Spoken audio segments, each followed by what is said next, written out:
Everyone, how's it going? My name's Jake Malloy, I'm Harrison Fisher. I'm Gracie Piontek. and we're going to be presenting about Silver Linings Playbook starring Robert De Niro, Jennifer Lawrence, and Bradley Cooper. The way we're going to work this presentation is we're going to talk about the movie itself and some of our findings, as well as the three main mental illnesses that we found and how this movie showcased it well and how it could have showed it better.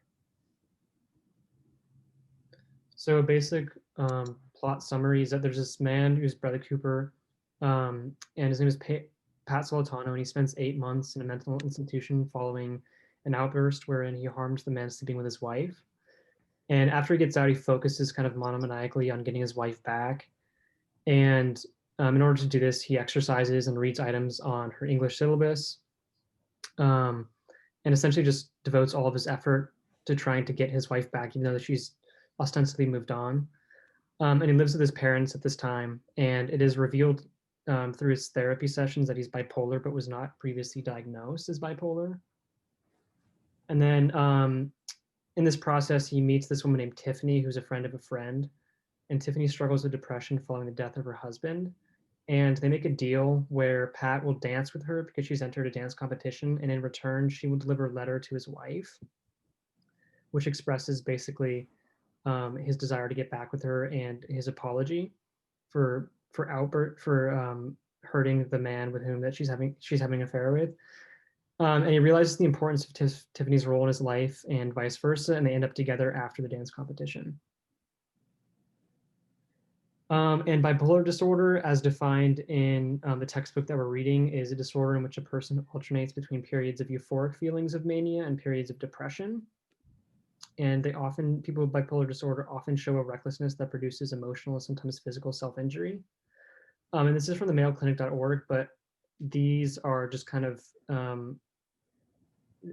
depictions of what mania and depression are to clarify them. So mania, I won't go through all of them, but mania is basically just abnormally upbeat, a lot of energy, a lot of thoughts that are kind of racing, and depression is the opposite, where just kind of listlessness and inability to get excited or enthused. And then the portrayal of bipolar disorder through Pat in this movie is such that he has a lot of manic episodes where he has high energy and partial loss of touch with reality and just a swarm of thoughts. And this is best exemplified through a film or a scene from the movie that I will present now. Mom, I can't find my wedding video. Mom, wake up.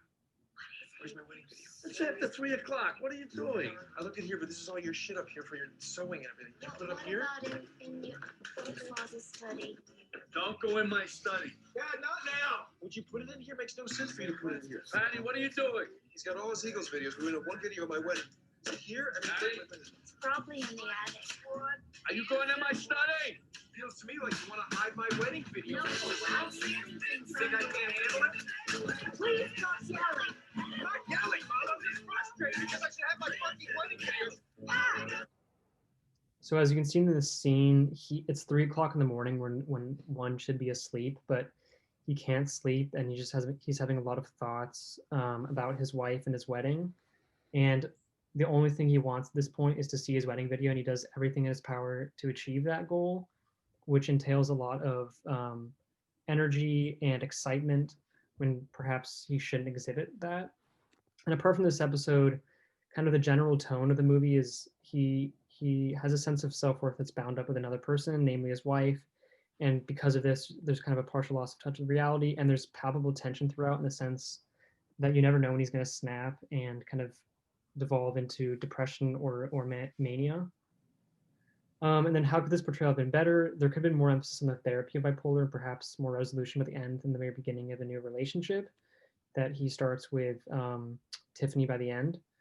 But you have to remember that it's a movie with dramatic and theatrical elements woven in, and so it has to be entertaining. And so with that in mind, I think it's a very good portrayal of bipolar disorder in general. It kind of portrays the highs and lows of this disorder really well. And then normal versus abnormal behavior, I think, is a little bit difficult to distinguish between. But according to the book, behavior that causes people to experience distress and prevents them from functioning in their daily lives is what abnormal behavior usually entails. And to that extent, I think that a lot of his behavior is abnormal, namely his behavior with reading the English syllabi materials and kind of believing that she's going to come back to him despite all the evidence against this. And then I think there may be some potential problems with over-pathologizing human behavior in the sense that people exhibit all kinds of different behavior. And although it helps to kind of put a label to that, it can present challenges with stigmatization and things of this sort. And then different approaches to therapy, I'll only go through a few, but psychodynamic attempts to bring forward kind of like the early experiences with one's parents and analyze those experiences with present challenges. And this scene from the movie, I think, depicts this pretty well. Maybe I didn't spend enough time with you growing up. I spent too much time with your brother. It might have made you feel worse about your behavior, but I didn't know anything. I didn't know how to handle it. I mean, that's what all this ego stuff is about. It's about us spending time now. So as you can see, a psychodynamic therapist might take his father's guilt and say, like, maybe his father's behavior during Pat's childhood has contributed to his current challenges with mental health, and then try to deal with his challenges through that lens. And in cognitive behavioral therapy, a therapist that subscribes to this model might use talk therapy and then behavioral therapy to try to amend his behaviors and thoughts and feelings, which is actually really well depicted in this movie through psychotherapy. And then also Dancing with Tiffany is an example of changing his behaviors. And then throughout the movie, there is mention of him taking medication, which would align most with medical therapy. So another illness seen in this movie is OCD, also known as obsessive compulsive disorder. It's a disease based upon obsession and compulsion that anyone at any age, gender, or race can get. And it kind of just gets you in this phase where you're bringing unwanted and bad habits throughout your life that you can't control because you can't move on without something being set in stone. And the example is the father, Pat Sr., played by Robert De Niro. He struggles with OCD, and in the next slide, I'm going to show you one of the examples. So throughout the movie, the father is constantly seen with a handkerchief or moving his remotes around because as a betting man, he is constantly trying to bring good juju to the room, and he considers it juju, but as pointed out in this clip, the son realizes that it's actually OCD. And so here, if you want to play the... Look, honey. What's that in your head?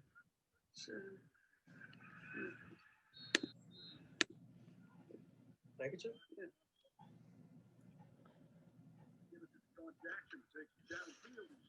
That's OCD. That's crazy. What else? I want my son to watch the game with me so soon. You know, sit down. Come on. I want you to watch the game with me. I do, but I'm not superstitious. That's a small thing that I do. I make a lot of money. What's the difference if I do this or that? It's a small thing. Sit down. Come on. Sit. I'm making Krabby snacks and homemades. You see that? You're meant to be here. This is special. Everything happens for a reason. That's why you came home. Embrace it. Embrace it. I'm the reason. So as you can see, the father does show tendencies of OCD where he's moving the remote around to try to bring good luck to him. But as you can see, the son points that out, and the father not accepting it shows that that is one of the symptoms of it because he's unaware of it. And next slide. So throughout the movie, they could have, the movie is called Silver Linings Playbook. So it would have been great to have seen like a path or a playbook that the father could have had to defeat this or to at least accept it. Because one of the biggest things in life with one of your illnesses is accepting that you have it. the movie does not show this, and it does not allow him to accept it and take any steps forward doing that. So it would have been great for someone that does struggle with OCD to see this and to see some of the therapy or the medicine or positive values or attributes that can help OCD.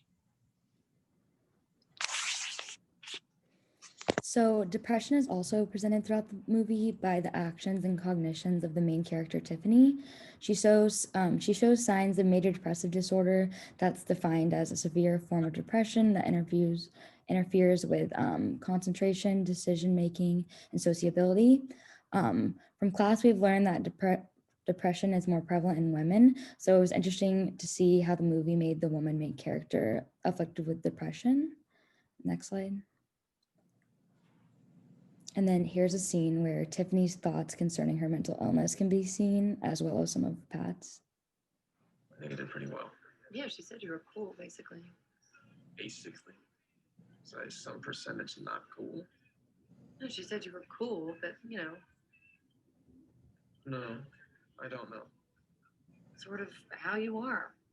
It's fine, relax. What do you mean? How am I? What's that? Sort of like me. Sort of like you? I hope to God she didn't tell Nikki that. Why? Because it's just not right lumping you and I together. It's just wrong, and Nikki wouldn't like that. Especially after all the shit you just told me. You think that I'm crazier than you. Oh, so from the scene, we can see how Tiffany directly addresses her depression with her blunt attitude and by discussing her issues with Pat.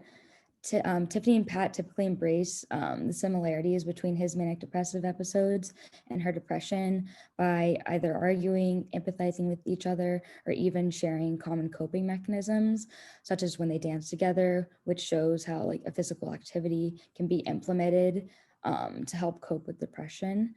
And then Tiffany's sudden outburst and blunt honesty stems from her depression that developed when her husband died.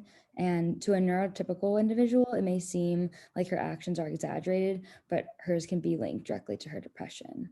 From the way Tiffany talks about her own mental health disorder, where she calls herself crazy, it's easy to see how her own cognitive standpoint and self-awareness about how others may view her actions. Right. Awesome. Thank you so much, Professor.